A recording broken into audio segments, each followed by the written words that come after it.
Hello viewers, if anybody is watching this. If you watched the last part of this video, then you'll know that we got this Pentium laptop from a flea market a couple weeks ago.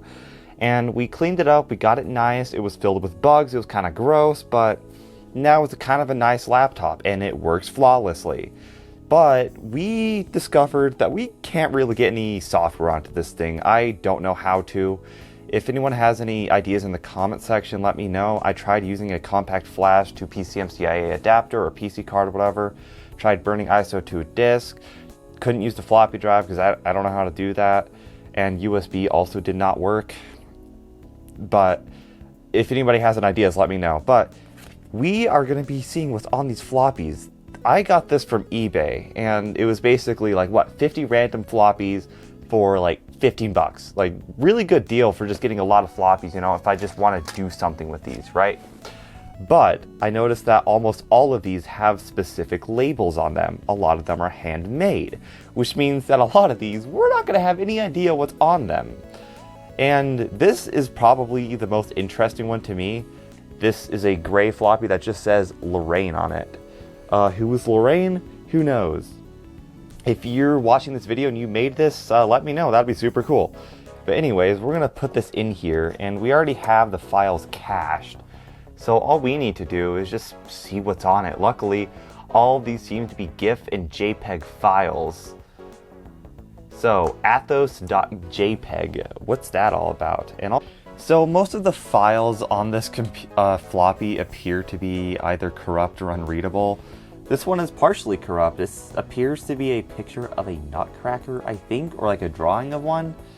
The other half of the image is just gone. This is Scrooge. Yeah, in case in point, this image is almost entirely corrupted. I can make out a little bit. This also looks like a wooden figure of some kind. And this is admittedly a little creepy looking because of how corrupted it is. This looks like yet another wooden figure. I don't know if it's the same or if this is even a photo. It's really too low quality to tell. This is Jefferson without an O.jpg. Zoomed in so you guys can see better, and the program just crashed, but this is compwiz.jpg, one of the first uncorrupted photos I found.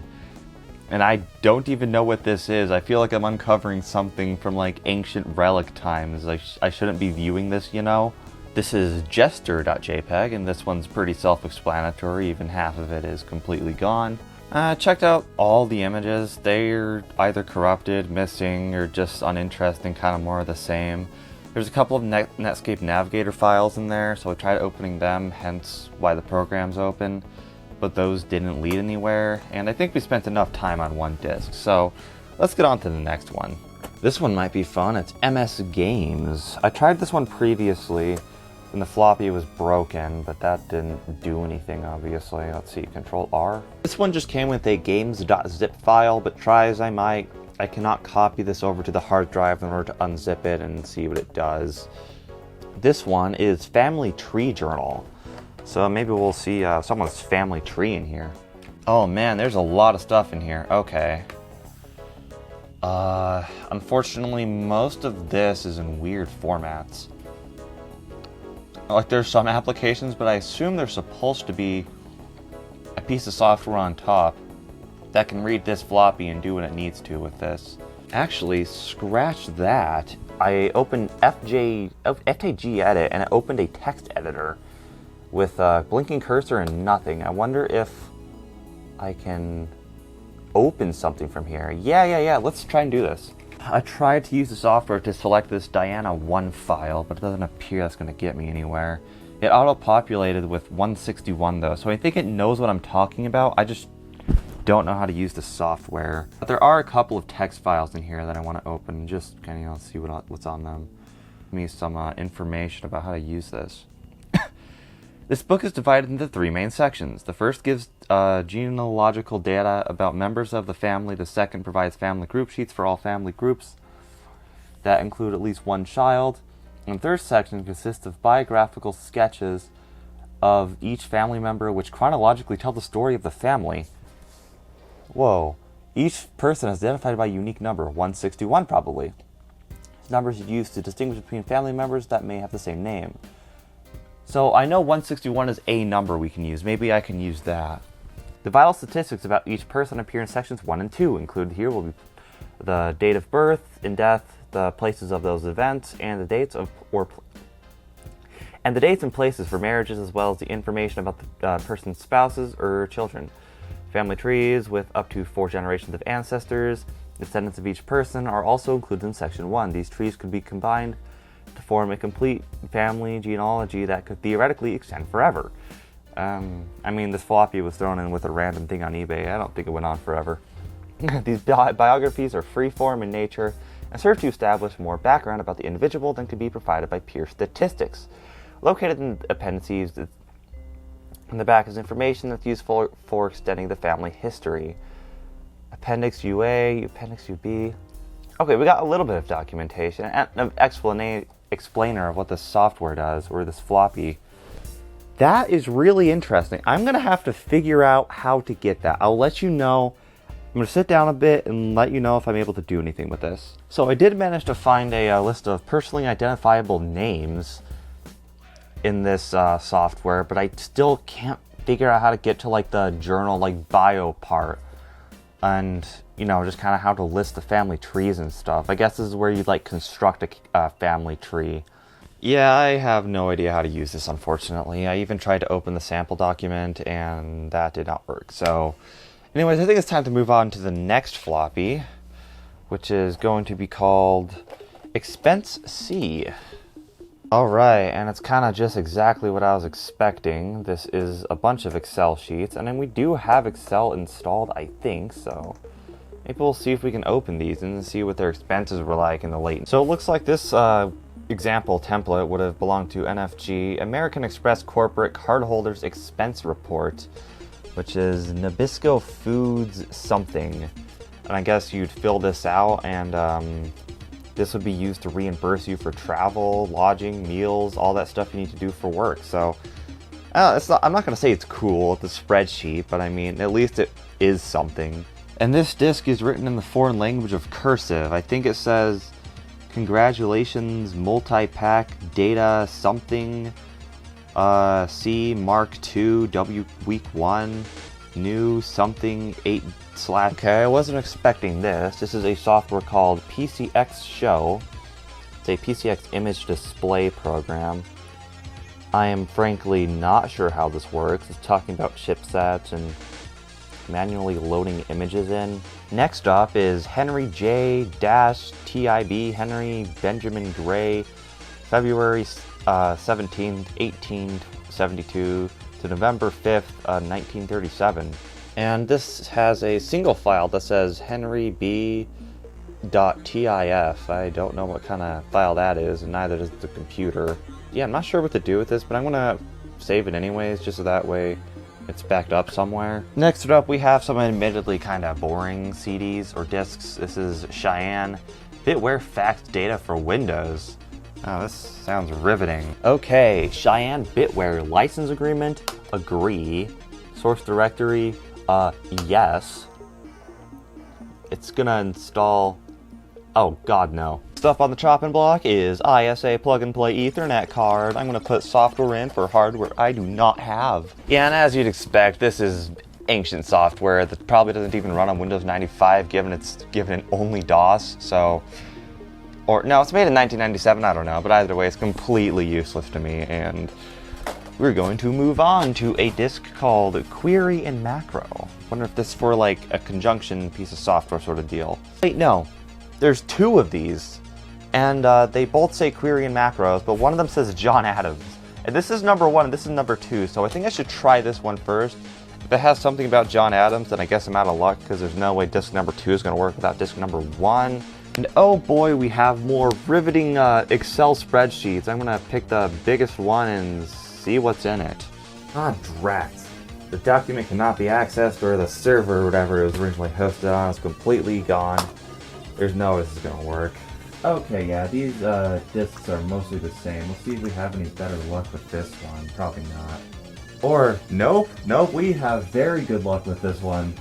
Here are a bunch of names and addresses just for people. I don't know who these are. There's a lot of people named Charles, Dean, Gregory, Jerry, and Kenneth.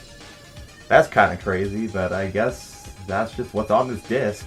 And the boringness continues. Norton 6.1 Emergency Disc 1, even though this is labeled 2 out of 4. Let's see if this does anything. Oh, this is probably software I'm not going to mess with. The first thing I opened was multitasking environments like Windows and Desk View. I don't know what the hell that is. Might write to the disk and make this software destroy my hard drive? I don't think so. Next disk is probably not going to do anything because it's installation disk 2, but it's SSI WIN and SSI Win. It has like a crab, I think, on the front, crustacean of some kind, wearing a blue beret and a blue shirt. Sport South Inc. I have no idea what this is, and it's probably going to throw an error, but let's... Okay, yeah, it threw a bunch of nonsense on my screen. This is definitely meant to be used in conjunction with an actual installer. But we have a very mysterious disk next. It's SYS8, I think. The handwriting is so sloppy, I can't tell. It's a little bit bent up, but I think it'll be just fine. This one is royally cooked. It's either not formatted or it's so corrupted that Windows doesn't see anything on it. So, I'm gonna pass on this one. This one's kind of interesting. It's Logitech Mouseware Utilities and Pop-Up DOS version 4.0 for IBM XT and PS2 compatibles. This is, yeah, 1989. This is definitely before the age of this laptop. Let's see if we're able to do anything with it. Floppy drive's going crazy, don't mind it. This is in the README though. It says, errata. In getting to know the most from your mouse, there is an error on page 47. I don't know what the hell that means. Support is for Lotus 123. Mouse 2.3 currently supports Lotus 123. Releases 1.2x and whatever. Jeez, this is all like Logitech kind of nonsense. Yeah, I mean, this thing literally has just a built-in mouse, so I do not need that.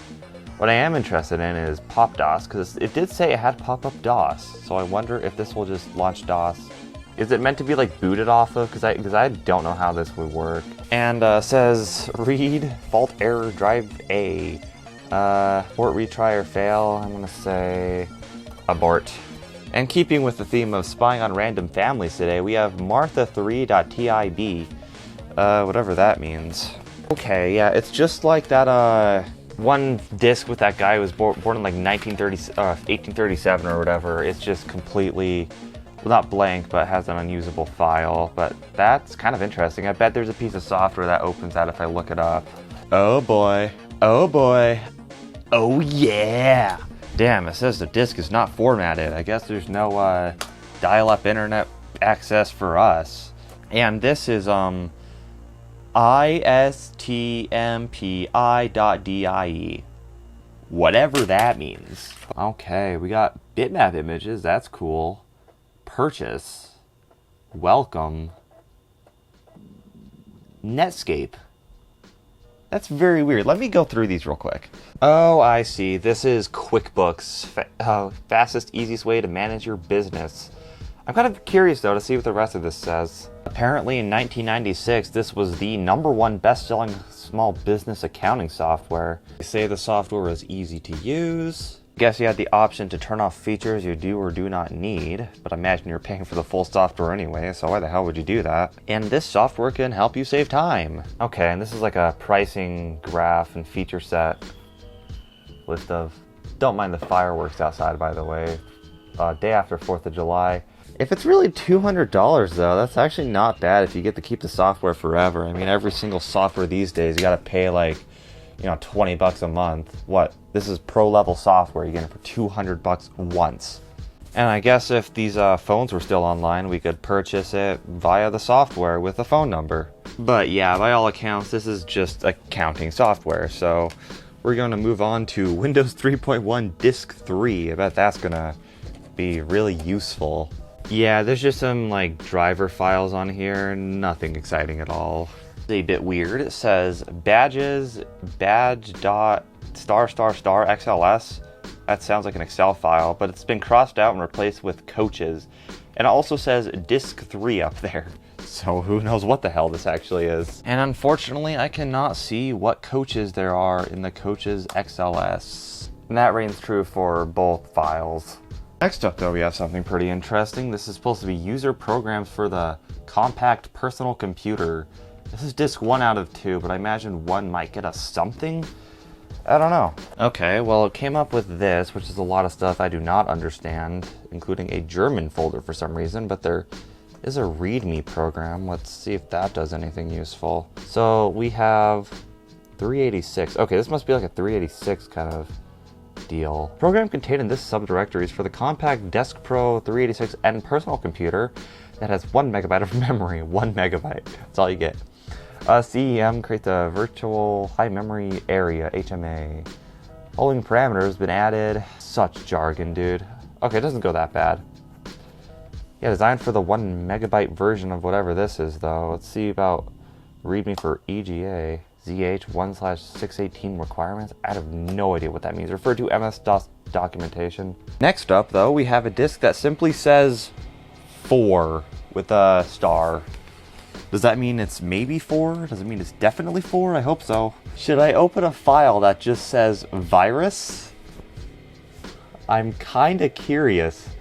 I think I'm going to copy that over to compact flash card just for later. I'm genuinely curious how this might destroy a virtual machine, but I don't really want to risk blowing this computer up, you know? Actually, while trying to copy it, it failed, and then I tried WinZip to, just extract it to the drive, and it says it was expecting PKBACK number 1, but this is number 4, which it said on the disk, but I don't know what that really means. These are my favorite floppies because they say absolutely nothing. Hopefully this one doesn't actually have a virus in it, because that is a real risk here, actually. It says W95 WS2 setup. The hell? This was created in 01 apparently. I guess it's a Windows 95 program? Let's see what it does. Well, I guess the program performed an illegal operation. This operation has been canceled due to restrictions in effect on this computer. Contact your system administrator. There's something fucky with this. I'm going to copy it to the flash drive anyways. Let's see if I can. So much for that, I guess. I guess let's hope that this isn't like some sort of, legendary piece of lost software, because it's not doing anything. Our next software is Badges. This thing looks crusty. Okay, I guess this is both. It both has WinZip and Badges in an Excel file and card 3, whatever that means.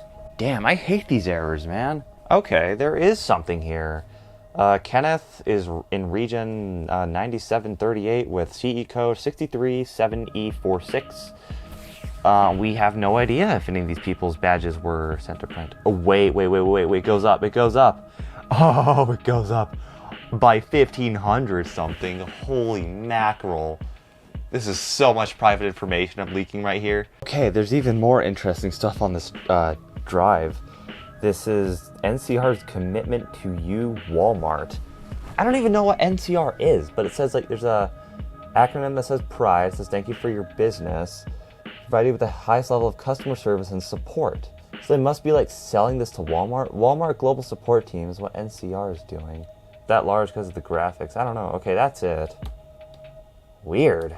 Anyways, next disc we have is WinWorks disc number 1. I mean, I only have the first one, so it's probably not going to be useful, but hey, you never know. But when I try to open it, it throws this error. WinWorks is not accessible, so I guess so much for that. Microsoft Office disc 21 from the desk of Diana Wagner. Yeah, there's, some stuff on here. It looks like these are font files and other driver files and stuff that the software uses. No use to me, really. Something tells me we can guess what this is. Quicken. We just had a demo disc for that. So, it's wiggle dot files types I've never heard of. That is completely useless. Okay, this next disc I'm actually kind of excited for. This is clocks. I wonder if we can get a custom clock on this thing. That would spruce it up a little, make it look truly Y2K, because I'm so trendy.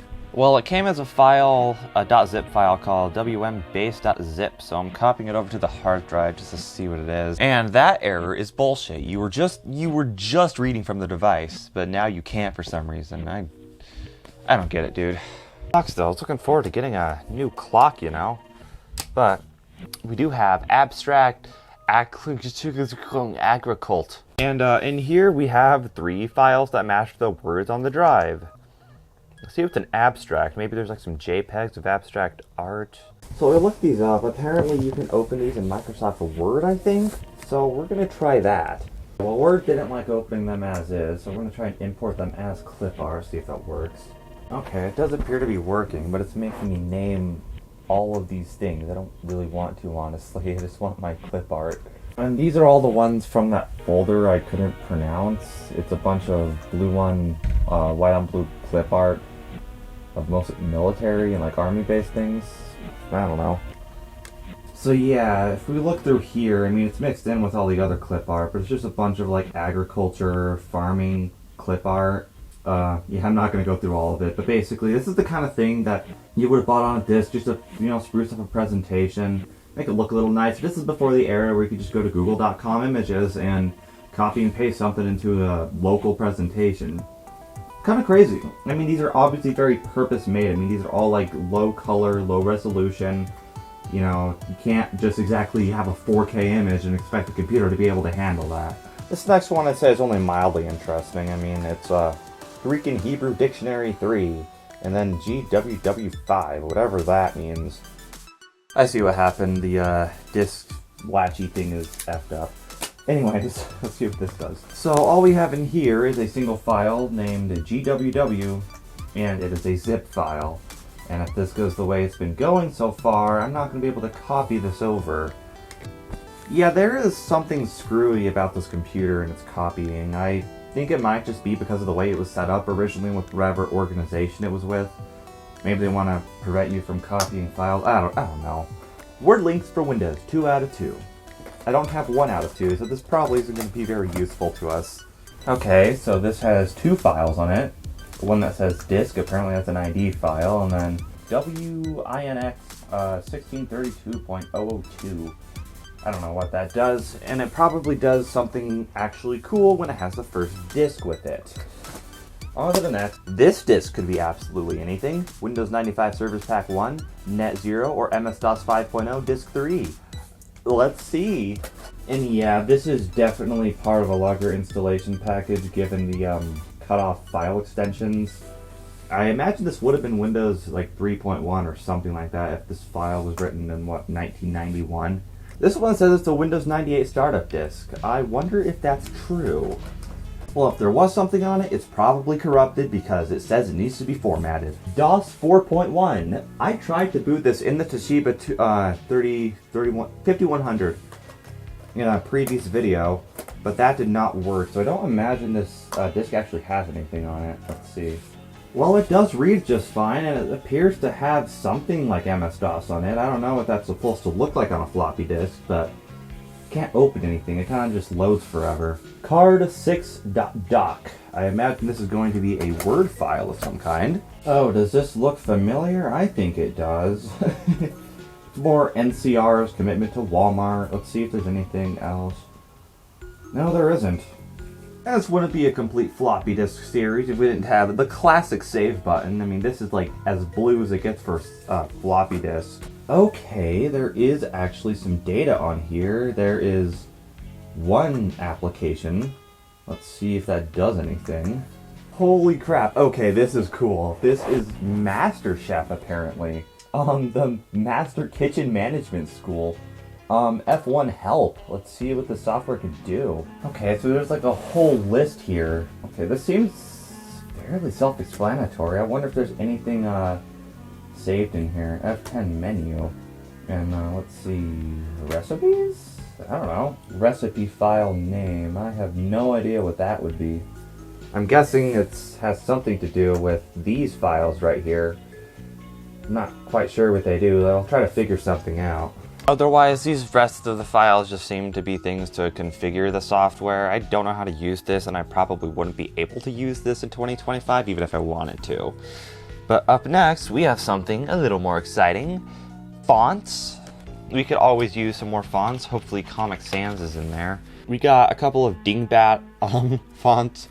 Those are probably useful if you're doing like some graphical stuff in Word documents. Marquee, Marquang, Fumble Scroll. I'm going to show you what all these look like in quick succession. Ask, Open Face Regular, True Type, Dingbats 1 Regular, True Type, Dingbats 2, regular, true type. Formal script, regular, true type. This is probably my favorite so far. Coffee bold, this probably takes that position. This is Marquet regular, you know, very 90s. Marquet engraved regular, this is also just kind of the same thing, but a little more stylized. There's a few like Word documents on here, but they seem to be all related to Walmart and NCR. I can't get enough of that logo apparently. There's a couple more fonts. This is Park Place regular. I think I actually like that one. And this one is absolutely sick. I might actually save this one because it could be useful for graphic design. And the rest of it's literally just boring Walmart marketing material. Well, we're coming down to the last like dozen or so, and it's kind of crazy. It feels like I've been doing this all day. Like seriously, this video is getting long, but here's another blank disc, and we're gonna hope this has something insanely awesome on it. Probably not. We've got a few applications from around mid-1997 on here. I'm gonna go with this first one here. It's ACCKIT1.exe apparently. Booting up LHA's SFX 2.13S, copyright Yoshi 1991. It's trying to do something. It's loading a bunch of PCX files, I think, or at least accessing them in some way. Okay, well, it was loading for a while, but then it got stuck on an error. It says write error on ACH 152.pcx. So that kind of sucks. I don't think this is gonna do anything. And that one immediately errored out. Same with this one, but this time it's trying to find a .wmf file. Well, kitsample.exe immediately prompted me to overwrite something. Nobody's ever gonna use this floppy disk ever again. Like, okay. Well, it's going for another PCX write error. Well, this time copying all the files to my flash drive actually worked, so I think I might be able to see what those zips are all about. But I got time for that though, especially when you have another blank mysterious floppy to explore. Okay, well, we got a badges.zip file. I think that might just be the badges document we saw earlier with all those names and addresses and employee numbers and stuff. Kelly TS and NCR. I have no idea what that could stand for, but it's kind of big file, I don't know. Okay, yeah, it's raining on our parade again. Can't read the files, can't read this or that. I mean, whatever at this point. And yeah, that basically confirms what I thought. There is something in Kelly TS. Date, start time, lunch in, lunch out. Okay, this is like a spreadsheet for keeping track of like lunch times, I guess, and breaks. We have yet another floppy, Harvard Graphics, a 10 for Windows, 3.0 for Windows. That text is tiny. Disk 4 compressed files. It says refer to disk 1 for installation instructions, so either this isn't going to work or I'm not going to be able to figure it out, I bet. And yeah, that is a compressed file, alright, that I have no idea what to deal with. I hope this thing has something cool on it. It says Carmen, and it's like pink and gray. It's like so colorful yet bland at the same time. I absolutely love it. DAT files, cities, Digis, ND, Interpol, MIDI, SNDS, and Carmen. But this is an application, so let's see what it does. Whoa, whoa, whoa, whoa. Brunner Software presents something. Ooh, is this a game? I noticed the resolution just went to like half, but I wonder if this is an actual game. I hope it's not going to error out because it's been loading for a while. Damn it! That sucks. Retry? Yeah, that's not happening. Dude, that's unfortunate. That would have been so cool. There's like a game on here. Well, no use crying over spilled floppies. We have AM/1 to explore. All right, on here is an installation wizard, dcom prnt.nbz, and an am.nbz. I've never seen these files before. It's weird. Shoot. It says cannot access file uninstall.exe. Why do you need the uninstall file to install? Can I go anyways? Evidently not. Well, this is going on to my flash drive anyways. And of course, like always, I can't back up this floppy for whatever reason. Well, we have a floppy called turdo_as2. So let's hope that they meant to spell turbo, and I'm not about to really regret something. Okay, so we get a bunch of zip files and then a readme. Yeah, I'm just gonna open that. So this says it's Turbo Assembler version 2.01. This README file contains important information about Turbo Assembler version 2.01. For the latest information, go to whatever the hell you need to go to. How to get help, installation, let's go to your local software dealer users group. Oh, wait. Read the rest of this README file to get further information about this release before you do installation. There's a program called install.exe will assist you in installation. These are like MS-DOS instructions though. I mean, this is 1990 software. Turbo Assembler is though. Is it like a zip program? Like, I genuinely don't know, but let's try to install it anyways. Maybe it's useful. Welcome to the Turbo Assembler program. Enter. Apparently there's example files that they can show us. I don't know what that's all about. Okay, it says Turbo Assembler is now installed on my system. Freaking awesome. You should read the entire README file before you try to do anything. I guess they really weren't that confident in you being able to use the software. Oh, I have no idea how to get this to work because apparently this is like developer software. I looked it up and this is like literally for assembling software that's going to be like distributed on like x86, like or MS-DOS or C64, whatever the hell software, which is kind of cool but incredibly useless to me. We have another thing that we don't know what it is. It's either Digitrad Disk 3 or Disk Management. Let's find out which one. Or we could just have nothing. I guess that works too. This says it is termite.zip 3. So this probably requires other disks that I do not have. Okay, it was a termite.zip, of course, and it fills up the entire disk drive. Please do not error out on Microsoft Office Disk 5 from the desk of Diagonal Wagner, which I think was one of the names I saw on that family tree floppy. It's almost like these probably came all from the same place, but I don't know why the hell they have so many floppy disks. And yeah, judging by those cutoff extensions, I'm guessing that these are meant to be installed by an installer on disk number 1.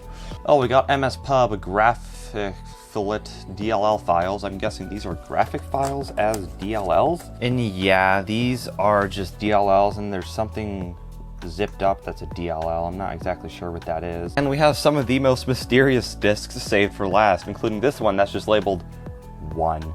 There might have been something written on this note before. It looks like it got wet at some point maybe because it's worn off. Let's see if it even still reads. It's this again. It's the virus file. I don't understand this. I don't think I'm gonna mess with that though. I can't even preview what's in it because WinZip is complaining it's supposed to be part of, a bunch of other disks. I have 15. Hopefully that doesn't mean there's 15 other floppies that are supposed to come before this. Good gravy. Okay, there is some interesting stuff in here. DOS something, an autoexec file, and a bunch of like application derivative files and stuff. Let's see if this auto executive does anything. It's MS-DOS 6.2.2, but it doesn't match the hard disk, obviously. So this is for uninstalling MS-DOS. That's not what I want or need. And last, but certainly not least, is 10B. And this is a little crusty looking, but we're gonna hope it works just fine. And I spoke too soon. Well, it appears to read, but there's literally nothing on it. Maybe that used to have something on it. Who knows, but it's been formatted to, FAT32 at least, so I guess this is free to do whatever I want with it. And that is it for the Pentium laptop for now. I might do things with this in the future. If you guys have any ideas, please let me know, because I'd love to get some games and software running on this, but I have no idea what I'm doing. I hope you guys enjoyed it either way, because I definitely was, trying for a while to make this thing entertaining. Yeah, and if you get to the end of this video, please comment hot sauce below this video. I would really appreciate it, and make sure to subscribe. Bye!